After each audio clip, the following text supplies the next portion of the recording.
Vía Pública. ¿Qué tal? ¿Cómo están ustedes? Muy buenas noches, bienvenidos a Vía Pública.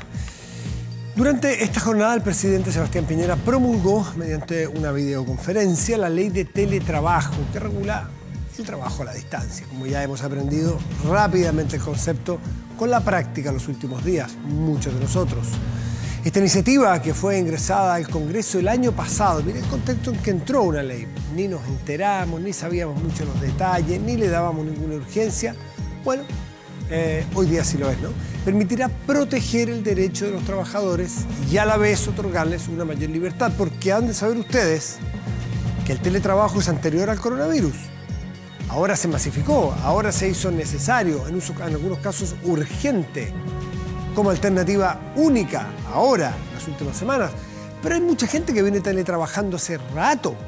Es una tendencia mundial. Los cowork, el teletrabajo, ir a las empresas y el resto en su casa o en oficinas compartidas. Hoy día todo es tan móvil. Bueno, esa flexibilidad es la que no llegaban a un acuerdo porque no se sentía mucha urgencia. Bueno, hoy sí lo es. Entonces, esto permitirá, insisto, en proteger el derecho de esos trabajadores que optan por esta vía de la flexibilidad de trabajar algunas horas, sí, unas no, en algunas horas de la noche, eligiendo su propia jornada, que tengan más libertad y que estén más protegidos. Además, esta modalidad de trabajo a distancia se ha visto incrementada, bueno, como lo sabe, por la crisis, por lo que ahora permitirá descongestionar las ciudades y el transporte público. Eso es una externalidad positiva para la sociedad en general, entregando mayor seguridad a los trabajadores. Entonces, aprovechamos esto win-win. Gana el trabajador que quiere optar por esa vía, se descongestiona la ciudad y hay menos costos asociados al trabajo muchas veces.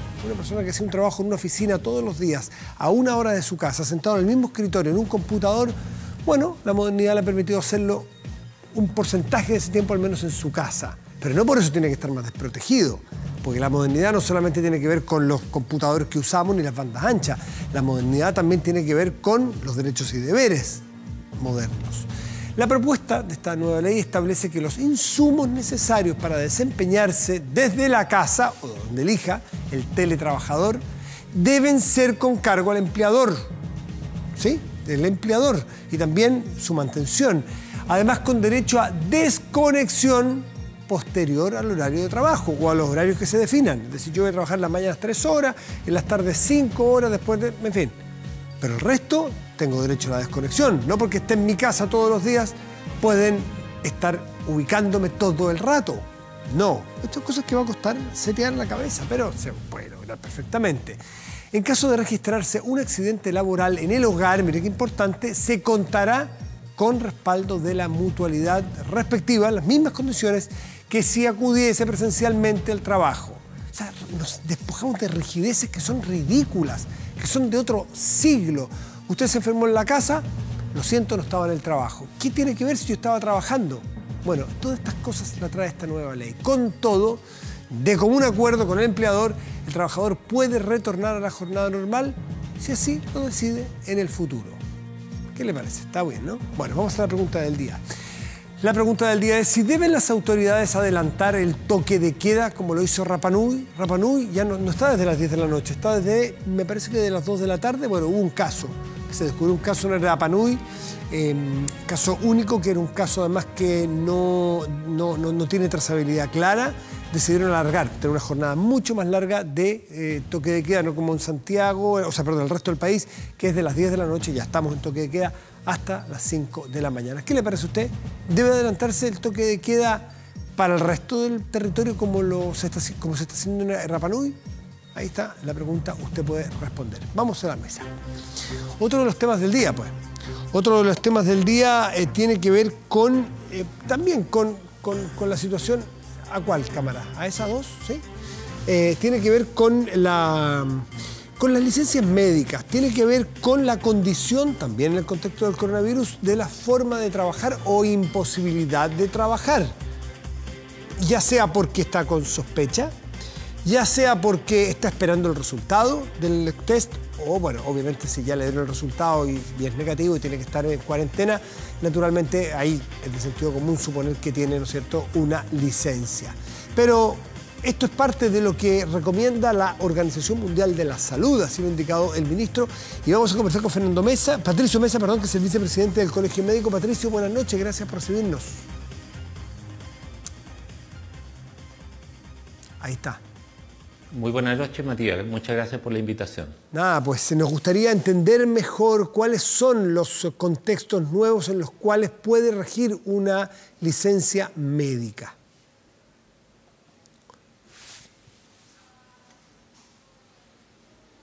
Bueno, hoy, hasta el día de hoy, antes de que se reuniera nuevamente la mesa social, habíamos tenido algunos inconvenientes en el sentido de que se estaban autorizando las licencias solamente de aquellos pacientes que tenían confirmado el diagnóstico de coronavirus. Una de las solicitudes del Colegio Médico en este sentido era que se incluyera a los contactos que debían, sin estar contagiados, pero sí deberían tener un aislamiento, puesto que desde el punto de vista comunitario una de las mejores herramientas de control de la diseminación de la enfermedad es justamente el distanciamiento social, el aislamiento social, y por lo tanto una medida muy buena para lograr eso es identificar precozmente a los pacientes que están contagiados y también a todos sus contactos y a todos ellos mandarlos a cuarentena en aislamiento absoluto, efectivamente para seguir evitando el contagio al resto de las personas. Pues por eso nosotros presentamos eso y la mesa social ya dio uno de sus primeros frutos, en lo cual efectivamente se acogió incorporar a los contactos estrechos dentro de los que tienen la oportunidad de tener licencia, es decir, que sin estar enfermo, pero por ser un contacto de alguien que sí está contagiado con la enfermedad, puede irse tranquilamente a su domicilio. Esto para nosotros es muy importante, puesto que además esta condición no se debe transformar en un estrés, mental adicional al que ya todos tenemos, porque para muchos trabajadores era muy incierto el hecho de que tener indicación de estar en aislamiento y no lo podían hacer por dudas de perder su trabajo, tener los descuentos, etcétera. ¿Me puede definir, Patricio, qué es lo que es esta relación o contacto estrecho? Pongamos un caso hipotético, en una casa X, en esta casa hay una persona que da positivo. ¿Son los que viven con él? ¿Qué pasa con las personas, por ejemplo, se enteró hoy día de que tiene el que dio positiva y estuvo hasta hace 4 días en su trabajo? Había estado en un cumpleaños sin saber que no se sentía mal, estaba asintomático, sin ninguna mala voluntad.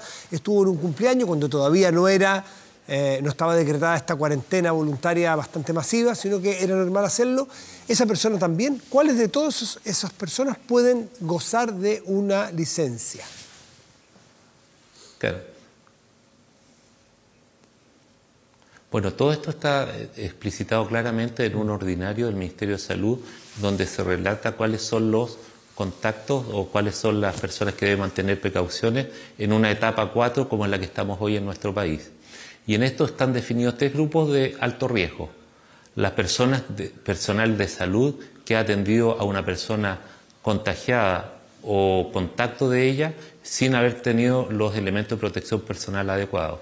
En segundo lugar están los contactos estrechos, que es el que estamos hablando en este momento, que hay varias definiciones de ellos, varios grupos se incluyen. Uno de ellos, como tú decías, son las personas que han estado en un contacto estrecho por más de 15 minutos cara a cara con alguien que esté con el diagnóstico de coronavirus o que sea un contacto de ellos sin haber tenido las medidas de precaución. Otro es haber compartido el lecho, el domicilio donde durmió la última noche, en alguna noche, digamos, con un contagiado o con un contacto bien establecido. Lo otro también es compartir el transporte público, cualquiera que éste sea al aire libre, en el cual no hubo un distanciamiento razonable de más de 1 metro entre pasajero y pasajero. Esos son los 3 elementos de contacto estrecho más importantes. Y esos son los que efectivamente deben ser los que, frente al estar efectivamente en contacto una persona que está ya con el diagnóstico de coronavirus, deben mantener reposo justamente como herramienta de diseminación para evitar la diseminación de la enfermedad. Sí, estamos con Patricio Mesa, que es vicepresidente del Colegio Médico. Está definiendo qué es lo que es este contacto estrecho con las personas que dan positivo con el coronavirus, el COVID-19, pero queremos también saber cuáles son exactamente los derechos, porque hay una licencia médica que tiene las razones y tiene los beneficios que ya conocemos. Queremos saber si es que se refiere, por ejemplo, lo que indica el Ministerio, a una licencia médica de la misma categoría con el pago del 100% de los derechos que tendría otra persona que estuviera enferma. Bueno, en la condición de este reposo cumple los mismos requisitos de cualquier licencia por cualquier enfermedad, puesto que esto no es una opción del trabajador mantenerse aislado, sino que es una indicación del Estado de acuerdo a las normas que hoy establece el Ministerio de Salud. Y en ese sentido, como es una responsabilidad y es una indicación del Estado que él mantenga este aislamiento, de hecho, bajo penas de tener algún tipo de sanción, e incluso se le debe hacer seguimiento justamente para verificar que estas personas estén guardando el reposo correspondiente. Por lo tanto, la licencia médica es un derecho del trabajador y por lo tanto, al contar con una licencia médica por esta causa, tiene los mismos derechos y deberes que cualquier trabajador frente a cualquier enfermedad.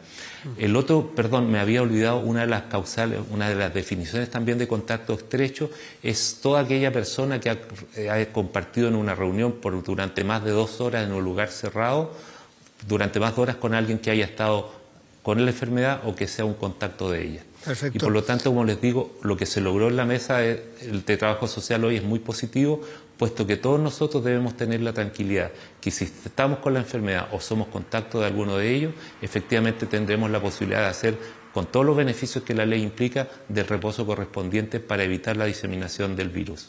Me gustaría, Patricio, que nos explicara algunas cositas, algunos detalles. ¿Cómo se consigue esa licencia? ¿Quién tiene que certificarme a mí que yo estuve en contacto directo con una persona que está contagiada? ¿Por cuánto tiempo dura esta licencia? Si tiene alguna variedad o es fijo. Y esas dos cosas por ahora. Bueno, la cuarentena para esta enfermedad está definida en 14 días. Por lo tanto, efectivamente, la licencia debe partir por 14 días. Ya. Eso es por definición.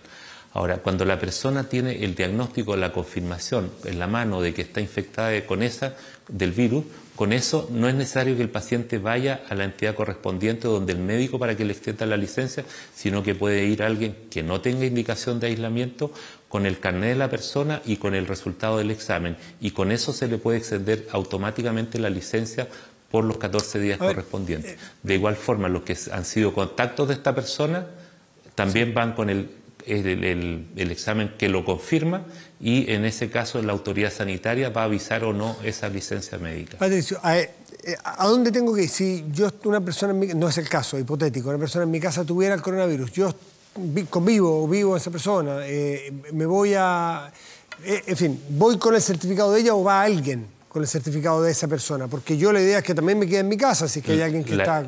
Entonces, va alguien en representación mía... Va alguien en representación mía diciendo que yo estuve en contacto con esta persona que tiene este certificado que tiene coronavirus. ¿Dónde se presenta ese papel? Exactamente. Y la autoridad sanitaria, bueno, el médico tiene que hacer la licencia y después esa licencia la avisa la autoridad sanitaria al CONPIN. Por lo tanto, con el ordinario que hoy se emanó el Ministerio de Salud no debería tener ningún inconveniente. Y si así lo tuviera, nosotros como Colegio Médico y todas las entidades que defienden efectivamente los derechos de los trabajadores, vamos a insistir para que efectivamente se respete este reposo, porque esto no es un acto voluntario, es una indicación, además es una responsabilidad social cumplir con este reposo. ¿Esto ya está rigiendo? ¿Basta con el acuerdo de la mesa social que usted hace mención para que esto rija desde ya, desde mañana mismo? No, es que esto salió un ordinario. Lo que pasa es que hoy salió un ordinario del Ministerio de Salud en el cual se corregía una modificación previa que se había establecido en los últimos días. Por lo tanto, eso corre desde este momento ya. No hay duda de aquello. Está vigente, absolutamente. Así que, por lo tanto, para los trabajadores es muy importante que tengan la tranquilidad que si tienen la indicación de hacer cuarentena, están protegidos con la cobertura correspondiente por una licencia médica. Un examen médico da el respaldo o debiera dar el respaldo y la confianza de que hay una persona que padece alguna patología, alguna enfermedad, algún problema. Pero lo otro es en base a la confianza, decir, mire, yo estuve ayer con este señor que acaba de dar positivo, estuvimos en una reunión ayer. ¿Cómo está establecida que se proteja al Estado para que no se produzca eventualmente algún abuso de alguien en pedir una licencia sin que haya estado efectivamente en contacto con un afectado?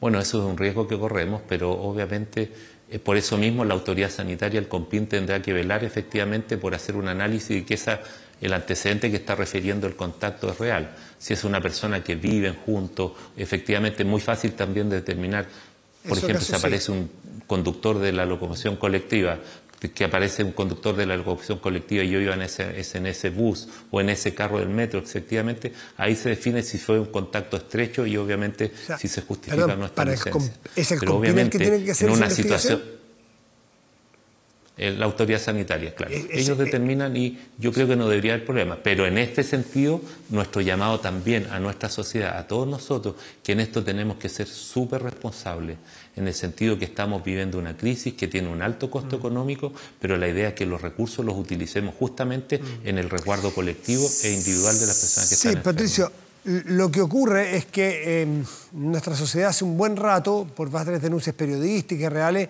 está bien curado de espanto con un porcentaje que no es chico de engaños con licencias médicas, con certificados falsos. Entonces aquí no va a depender de un certificado necesariamente, o no falso, pero no emitido en regla, sin que tenga una enfermedad real la persona. Entonces aquí va a depender mucho más de la confianza, porque el CONPIN es imposible que haga una investigación de las características que usted indica. ¿En qué carro iba usted, señor, que dice haber convivido o haber estado en una reunión con esta persona que estuvo contagiada? Es súper difícil la investigación. El CONPIN se va a ver sobrecargado a niveles históricos. Claro, pero eso es una realidad y por eso ahí nos pone a prueba como sociedad con respecto a la honestidad. La honestidad con la cual vamos a abordar esto. Claro. La honestidad, pero eso no puede impedir efectivamente que como herramienta tengamos la licencia médica para lograr el aislamiento, que es fundamental, porque si no logramos ese aislamiento, las consecuencias para el país y el costo económico va a ser mucho mayor. Y no solamente en términos económicos, sino sobre todo en términos de enfermedades y de muerte de pacientes, porque lo que nosotros buscamos, y quiero ser majadero en eso, que se enferme menor número de personas y las que se vayan a enfermar se puedan enfermar en el mayor tiempo posible, de tal modo que, por un lado, no agotamos la capacidad de respuesta sanitaria que tiene nuestro país y en segundo lugar le damos tiempo a que las personas que se enfermen más tardíamente la posibilidad de acceder a algún tratamiento si es que los científicos durante este periodo encuentran ese tratamiento. Patricio Mesa, como vicepresidente del Colegio Médico, ¿ya sienten superadas totalmente las diferencias que la presidenta Isquia Siches manifestó el otro día respecto del manejo que está haciendo de la crisis el Ministerio de Salud? ¿Sienten que ya hay transparencia? ¿Se sienten conformes con el manejo que se está haciendo desde el punto de vista del manejo de los datos? Uno de los grandes acuerdos que se realizó el domingo con la formación de esta mesa es que todas las diferencias las discutamos al interior de esa mesa. Obviamente todavía todos nosotros, no solamente el Colegio Médico, sino que todos van a tener visiones distintas específicamente frente a cualquier tema. Pero el acuerdo de unidad se trata de que al interior de la mesa se posicionen todos los temas importantes y después se salga con una voz común. Y eso el Colegio Médico lo va a respetar, porque a menos que veamos efectivamente que de acuerdo a los lineamientos de nuestro colegio no se están haciendo todos los esfuerzos necesarios para obviamente lograr controlar esta pandemia. ¿Quiere decir entonces que ustedes al estar ahí todavía garantizan y respaldan de que sí se están haciendo todos los mejores esfuerzos de parte de la autoridad por enfrentar la pandemia? Claro, o por lo menos son los esfuerzos, las opiniones consensuadas que se han logrado establecer al interior de esta comisión. Obviamente nosotros como Colegio Médico tratamos de hacer prevalecer nuestras opiniones, nuestros consejos de acuerdo a la experiencia y la visión que tienen los técnicos que están trabajando del Colegio Médico en la discusión de estos temas. Pero no tenemos la arrogancia para pensar que todo lo que nosotros tengamos que proponer tenga que ser aceptado. Para eso es esta mesa, para discutir, analizar, pero con firmeza, pero obviamente llegar a un acuerdo. Hay cosas que nosotros seguimos planteando y muchos pueden plantear, por ejemplo, insistimos que a lo mejor ya sería conveniente plantearse la posibilidad de un cerco sanitario para Santiago, pero esas son cosas que se tienen que ir evaluando cada día y afortunadamente, efectivamente, cada vez las decisiones que ha ido tomando el gobierno se acercan mucho más a las propuestas que ha planteado desde hace varios días el Colegio Médico. Hacer este cordón sanitario, como usted le llame, a la región metropolitana, es una de las cosas que ustedes plantean.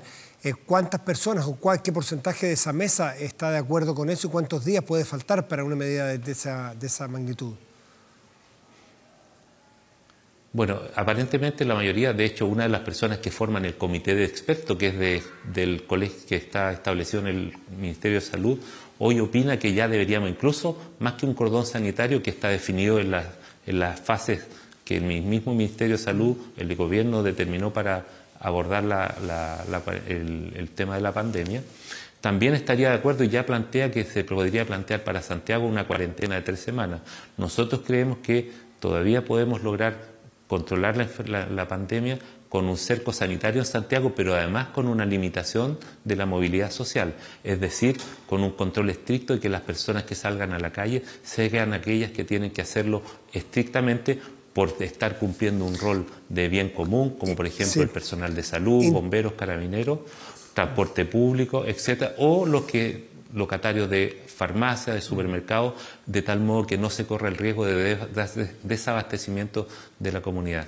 Nosotros creemos que esa es una medida que cada día estamos más cerca de ella. Eso, intuyo por sus palabras que usted estima que es inminente. ¿Cuándo es eso? ¿Estamos hablando de aquí al fin de semana? Eso creemos, así como van las cosas. Ahora, sin duda que la instauración del toque de queda provocó un remesón importante en la conciencia de cada uno de nosotros, en el sentido que, como vimos el fin de semana pasado, mucha gente lo aprovechó para ir a la playa, pasear, ir a las plazas, pero ya cuando se decreta un toque de queda, ahí permitió que la gente efectivamente hiciera un análisis mucho más profundo, que no estamos en una situación normal, que no estamos de vacaciones y que por lo tanto tenemos que todos enfocarnos a ver cómo abordamos de mejor forma el manejo de esta pandemia. Esto va a ser algo muy doloroso para nuestro país, van a haber muchos enfermos y por eso también van a haber muertes. Y en la medida que nosotros todos creamos y tengamos la convicción de que nuestro país tomó todas las medidas necesarias para que el impacto en términos de enfermedad y en términos de muertes sea el menor, nos podremos recuperar de todas las consecuencias negativas que va a tener en nuestro país esta pandemia. Patricio Mesa, vicepresidente del Colegio Médico, muchísimas gracias por atendernos esta noche en Vía Pública. Que esté muy bien. Muchas gracias y una invitación a todos a cuidarnos, cada uno de nosotros, y a cuidar a nuestros seres queridos. Muchísimas gracias. Antes de irnos a la pausa, les planteamos, o dejamos presentada la pregunta, si deben las autoridades adelantar el toque de queda como se hizo en Rapa Nui, de las 2 de la tarde a las 5 de la mañana. El 93% cree que está planteado para el resto del territorio. 93% de las personas que han entrado a nuestro fanpage a votar creen que sí, que debiéramos tener el resto un toque de queda como el de Rapa Nui. El 7% que no. Pausa y volvemos en el Vía Pública.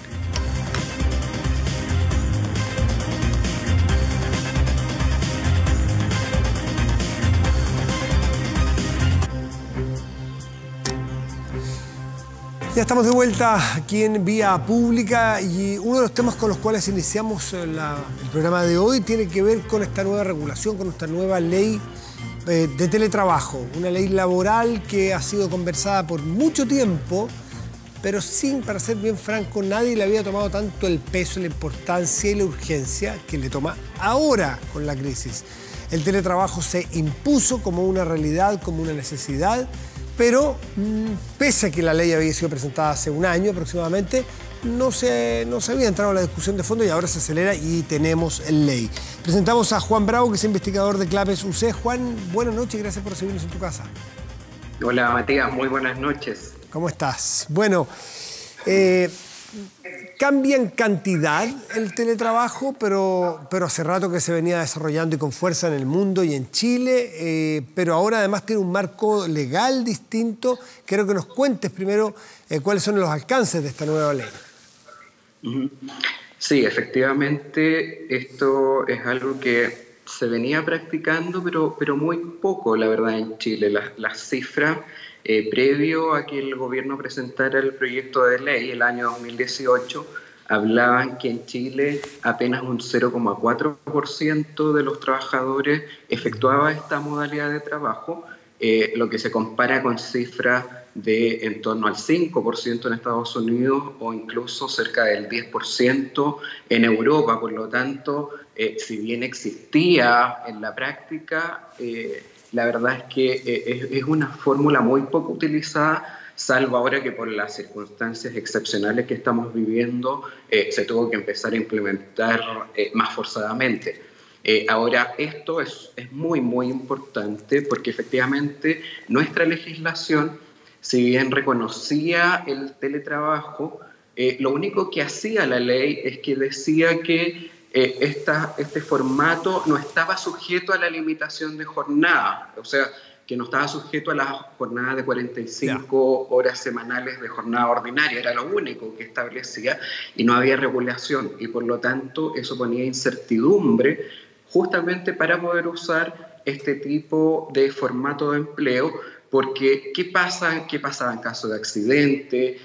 Todos los temas que tienen que ver eso, cuando surge algún problema, quién es el responsable de determinar quién paga los costos de hacer el trabajo, toda esa cosa no estaba regulada y por lo tanto generaba incertidumbre y eso evitaba que esta fórmula se utilizara en forma un poco más masiva y ahora justamente lo que hace esta ley es que establece, por ejemplo, regulaciones respecto a los horarios. Tenemos, por ejemplo, la desconexión digital, que la persona tiene derecho a un descanso de 12 horas en un periodo de 24 horas sin que esté recibiendo WhatsApp, llamado, que no esté recibiendo mails, etcétera. Claro, que no te puedan decir, oye, te llamé ayer a las 10 de la noche y que tú no tengas que inventar algo, sino que decir, no, disculpa, a esa hora yo estaba en mi casa, efectivamente, estaba a 2 metros de mi computador, pero estaba viendo una película. Y que no sea eso un problema, no sea una falta, sino que sea parte de tus derechos. Y déjame ver un poco antes. ¿El proyecto original del gobierno traía todas estas, todos estos detalles? El del accidente del trabajo, el de los costos del equipamiento, el derecho a la desconexión, ¿lo traía o se perfeccionó ahora en esta crisis? Sí, se fue perfeccionando en el camino. Por ejemplo, el tema de la desconexión digital fue algo que surgió posteriormente al ingreso del proyecto de ley. Lo que ya estaba de un principio era que las condiciones de higiene y seguridad iban a ser determinadas por un reglamento del Ministerio del Trabajo que se tiene que emitir ahora una vez que se publicó la ley. Eso ya estaba. Entonces, cosas nuevas también que se incorporaron es que, por ejemplo, en materia de sindicalización y negociación colectiva, ahora el empleador está obligado a informar al trabajador mediante teletrabajo. El empleador tiene la obligación de informarle si existen sindicatos y si no existiera, si en algún momento se forma un sindicato, tiene el deber de informarlo. O sea, ahí se busca un poco evitar esto que ocurre con estos formatos de trabajo que un poco desincentivan la sindicalización por la propia naturaleza del trabajo. Sí, Juan, eso es un trabajador o una trabajadora hecha y derecha, con todos los mismos derechos y deberes de un trabajador que hace la pega en la oficina tradicional. Exactamente, justamente, y por eso es tan importante esta regulación, porque aquí se establece eso, mayor protección. Lo que existía hoy es que era muy precarizado porque había ausencia de regulación, y por lo tanto, justamente esto que te pudieran llamar y decir, oye, pero yo te escribí un mensaje y no me contestaste. Bueno, ahora ya está clarito que eso no se va a poder hacer. Está claro que es el empleador, por ejemplo, que es el responsable de incurrir en los costos necesarios para ejercer el trabajo. O sea, él tiene que pagar, por ejemplo, el internet que se ocupa, los costos, debería pagar los costos de luz. Todo lo que tenga que ver con las herramientas necesarias para ejercer el trabajo son de responsabilidad del empleador. Eso queda absolutamente ¿Cómo se calcula? Claro. ¿Cómo se calcula? Bueno, eso es algo que efectivamente en la práctica es un poco más difícil. Sí, imagínate, una persona trabaja en su casa y tiene muchos otros costos de energía y el del computador o la impresora eventualmente es una porción menor. ¿Cómo se calcula cuánto le puedo cobrar yo a la empresa si es que hice el trabajo desde la casa? ¿Está establecido la ley? La ley, claro, no llega porque esta ley establece lineamientos generales. Ahora viene mucho del detalle de esto en decretos que se van a ir emitiendo, pero uno podría, por ejemplo, pactar en el acuerdo, decir, ok, por ejemplo, si tú vas a trabajar 9 horas al día, yo te calculo un proporcional en base a eso y te pago el internet en esa proporción, te pago la luz en esa proporción. Uno podría hacer cálculos de ese estilo y establecerlos en el contrato. Sí, Juan Bravo, investigador de CLAPES UC, ¿qué pasa en una empresa que, a ver, dos casos distintos, una empresa que tiene a 10 personas trabajando, 15 personas dentro y decide cambiarse a un lugar más chico y de los 15 que había, a 5 les quiere decir, muchachos, tengo espacio para 5 teletrabajando, quiero achicarme. Puedo elegir, puedo darle a elegir y los que ya están adentro tienen derecho a decir sí o no. Ese es el escenario 1. Y el escenario 2. ¿Puedo yo como empresa ofrecer un trabajo nuevo que la condición sea teletrabajo? Es decir, ¿solamente pueden venir a presentarse este trabajo quienes tengan las posibilidades de teletrabajar? ¿O yo no puedo decírselo antes? Claro, tú puedes al principio de una relación efectivamente establecerla de inmediato como un contrato de trabajo a distancia. El otro caso es que, claro, las personas están bajo el contrato clásico, digamos, la forma tradicional, y entonces pactaron un acuerdo para teletrabajar, pero también la ley establece la posibilidad de revertir ese acuerdo, o sea, esto es reversible. Tú puedes volver a un mecanismo tradicional si es que no te gustó. Pero está obligado, ese es buen punto. Tú abriste una pega, le ofreciste como teletrabajo, y yo fui y te dije, ya Juan, yo acepto tu pega como teletrabajo. Estamos 6 meses trabajando y yo te digo, ¿sabes Juan? No me resultó, no puedo, en fin, X razones, no puedo. Así que me voy a ir a trabajar a tu oficina. Y tú me dices, no tengo espacio. Esto originalmente era pensado desde afuera. ¿Qué pasa allí? ¿Es causal de que terminamos el contrato? ¿Tú estás obligado a recibirme? ¿Cómo se hace? Claro, lo que pasa, sí, a ver, si yo como empleador le digo al trabajador, ¿sabe qué? Yo ya no quiero que usted ejerza el teletrabajo, claro, yo soy el responsable de tener las instalaciones. Ahora, claro, ahí se genera un tema en ese caso particular, que es cuando si el trabajador quisiera revertirse, claro. Y el empleador no tiene el suficiente espacio.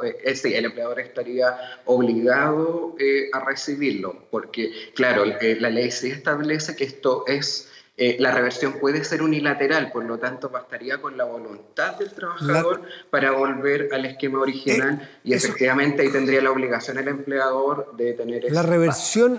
La reversión es unilateral para ambos casos, para empleador y para empleado. Sí. Eso es cuando tú originalmente ya tenías un contrato de trabajo tradicional. Ahora, eso es bien complejo respecto de las certezas, porque si yo tengo una oficina que caben 5 personas y tengo que contratar 2 más y no caben, y las ofrezco desde el inicio como teletrabajo, yo no puedo estar pensando en cada momento que alguno de estas dos personas no quieran revertir ese trato y se vengan adentro, no me van a caber y yo tampoco tengo posibilidades de contratar otra oficina. Entonces, es que sí, si tú las contrataste de un principio con formato de teletrabajo, no es unilateral la reversión. Esa posibilidad la tienen solo quienes ya estaban con un trabajo que no era teletrabajo. Perfecto. Ya, ese punto me equivoqué. Disculpa que no te escuché bien. En ese caso solo hay reversión. No, porque si no sería imposible para una empresa ampliar los cargos porque se le puede venir gente a trabajar adentro que no le cabría. Respecto de los accidentes del trabajo, también me imagino que habrá alguna exactitud para cuál es o no, para el teletrabajador o trabajadora, cuáles son los accidentes del trabajo. Cuando yo estoy todo el día en mi casa, ¿cómo se mide eso? ¿Cómo se divide eso? Claro, ahí viene otro desafío regulatorio. Hasta ahora la ley lo que dice es que el Ministerio del Trabajo va a dictar un reglamento para poder especificar estas condiciones de higiene y seguridad que deben estar en el lugar de trabajo, en el domicilio. Pero claro, a ver, hay algunos principios rectores. Por ejemplo, un accidente de trabajo es cuando este ocurre en función de las de las funciones que yo tengo que hacer para el trabajo. O sea, yo en un momento me paré a la cocina, ¿cierto? Y me corté. Bueno, eso no podría ser calificado como accidente del trabajo, porque fue en el momento en que yo no estaba ejerciendo mis funciones y estaba haciendo algo personal, digamos. O sea, ahora efectivamente ahí siempre se va a prestar para áreas grises, ¿cierto? Pero perdón, eso también es difícil, porque yo eventualmente en el trabajo, yo me puedo ir a hacer un café y me puedo cortar con la lata de un tarro. Y eso, yo me imagino que eso es accidente del trabajo eventualmente, ¿no? Por lo tanto, claro, es bien tenue el límite.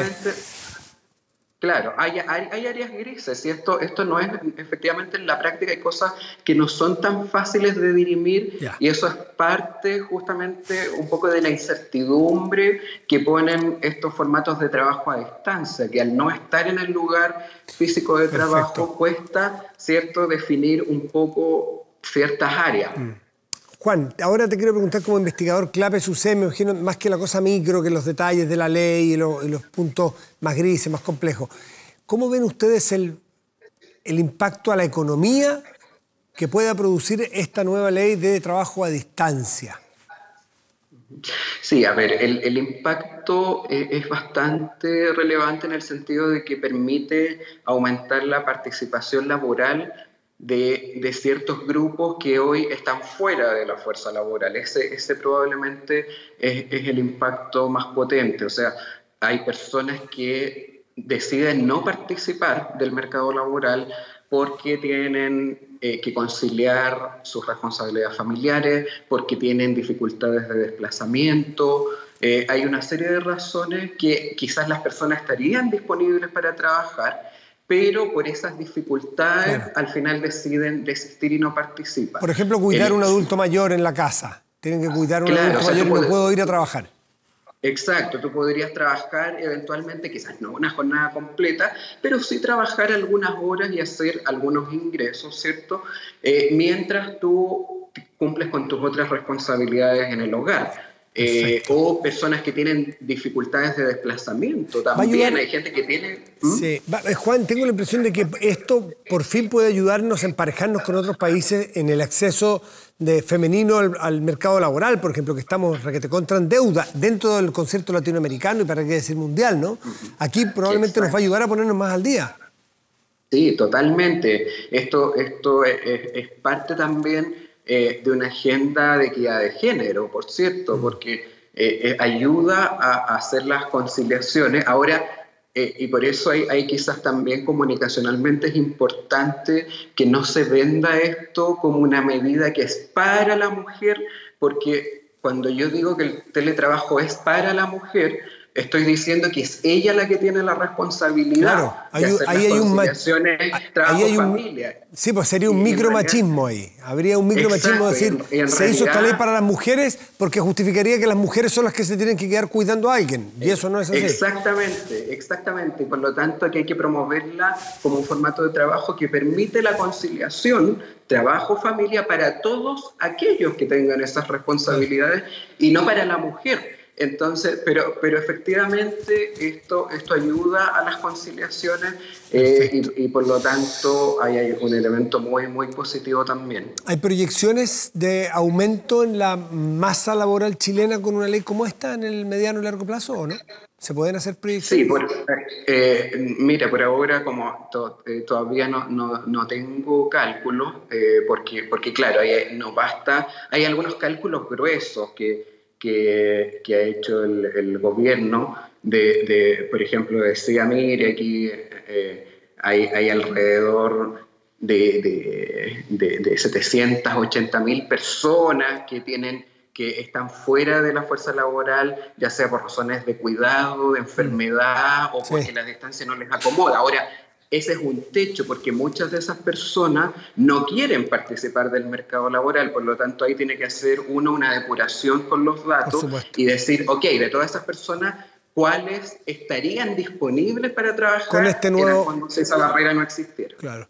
Por último, y son preguntas que surgen de aquí del equipo, si alguien va a teletrabajar o trabajar a distancia, ¿tiene que decirle al empleador dónde lo va a hacer? ¿Tengo que marcar un domicilio o dos? ¿O sencillamente yo voy a cumplir con las horas y si yo quiero estar en el café Los Tres Chanchitos, o quiero estar en mi casa, o quiero estar en la plaza, es asunto mío? ¿Lo regula la ley? Sí, la ley establece que tú tienes que estipular en el contrato, en este contrato especial, si lo haces en un domicilio fijo o si tú le das al trabajador la posibilidad que él elija libremente dónde lo quiere hacer. O sea, establece ambas posibilidades, pero lo que te dice la ley es que tú tienes que estipularlo en ese contrato especial. Si lo vas a dejar libre a decisión del trabajador o lo van a decidir en conjunto. Está muy bien. O sea, la flexibilidad es, en este caso, es optativa, pero tiene que quedar establecida. Exacto. Juan Bravo, te agradezco mucho todas las explicaciones. Juan Bravo es economista investigador de Clapes UC en este nuevo contexto ya regulado de una realidad que se había ganado su espacio en que chico, que era el trabajo a distancia fuera de los lugares tradicionales de trabajo. Juan, buenas noches y muchas gracias por recibirnos en tu casa. Encantado, muchas gracias. Que te vaya muy bien, chao. Hacemos una pausa y volvemos aquí en Vía Pública.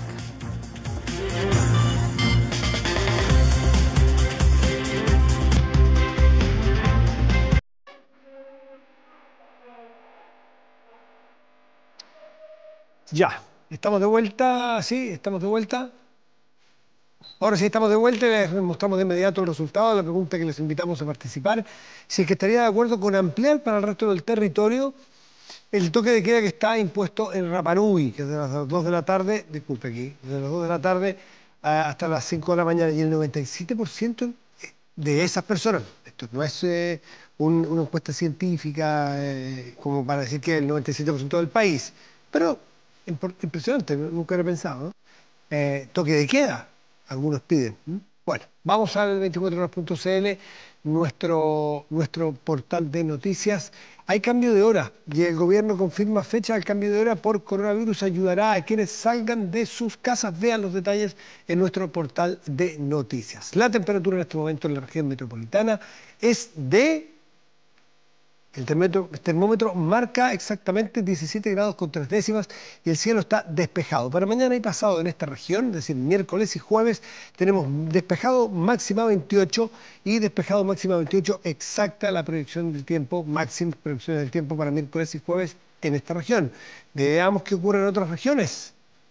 Antofagasta y Punta Arenas. Antofagasta, región de Antofagasta, estará parcial y una máxima probable de 21 grados. Y Punta Arenas, región de Magallanes y la Antártida chilena, tendrá una máxima probable de 14 grados y el cielo estará parcial.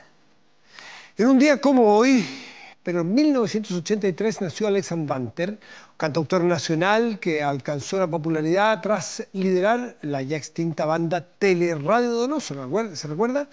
Bueno, tiene 36 años, músico chileno que ha tenido una destacadísima carrera en nuestro país, también en el extranjero, transformándose en una de las figuras más renombradas de la música del nuevo siglo.